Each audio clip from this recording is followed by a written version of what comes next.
America ही पाताल लोक है।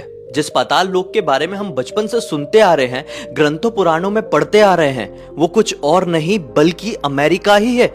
इस बात के पीछे कितनी सच्चाई है, कहां से निकल के आई ये थ्योरी, इसके पीछे की कहानी तुम बता सकती हो? हाँ बिल्कुल। रामायण के अनुसार अहिरावण ने जब श्री राम और लक्ष्मण जी का हरण कर लिया था और उनको लेकर पाताल लोक चला गया था, तब विभीषण जी हनुमान जी को बताया कि श्री राम पाताल लोक में है और पाताल लोक जहाँ हम खड़े हैं उसके एग्जैक्टली नीचे है। बस फिर क्या था, हनुमान जी तुरंत पाताल लोक पहुँच गए। वहाँ पर उनकी भेंट सबसे पहले पाताल लोक के द्वारपाल मकरध्वज से हुई। तब हनुमान जी और मकरध्वज में भीषण युद्ध हुआ। और मतलब मकरध्वज हनुमान जी से युद्ध लड़ भी पा रहे थे, उनके सामने टिक भी पा रहे थे? हाँ, पूरी बराबरी से युद्ध कर रहे थे और इस युद्ध का कोई नतीजा भी नहीं निकल रहा था। जब हनुमान जी थक गए तब मकरध्वज से पूछे कि तुम कौन हो। जब मकरध्वज ने अपना परिचय दिए तब हनुमान जी समझे ये तो मेरे ही पुत्र हैं। हनुमान जी उनकी शक्ति से बहुत प्रसन्न हुए और उनको आशीर्वाद दिए कि आज के बाद पाताल लोक के राजा तुम ही रहोगे और समय चक्र के अंत होते तक यहाँ के लोग तुम्हें पूरी श्रद्धा से पूजेंगे। और अगर हम आज के जमाने में थोड़ा सा फोकस करते हैं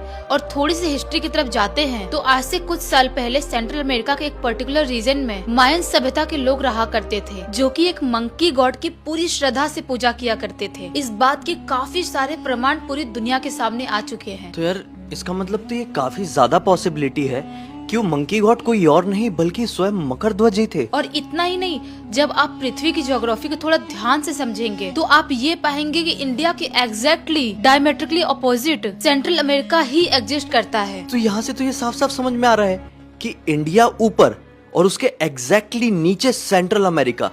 तो क्या ये सेंट्रल अमेरिका ही वो पाताल लोक है जिसके बारे में हम बचपन से सुनते आ रहे हैं, वेद पुराणों में पढ़ते आ रहे हैं? कमाल है, ये जानकारी तो मतलब बहुत ही रेयर है और ये एक ऐसी थ्योरी है जो बहुत ही कम लोगों के पास होगी और विथ प्रूफ है। ये हवा में भी बात नहीं हो रही है। ज्योग्राफिकली देखें या फिर वेद पुराणों से रिलेट करके देखें, कहीं से भी ये कहानी गलत होती समझ में नहीं आ रही है। आज सभी को बहुत अच्छी जानकारी मिली।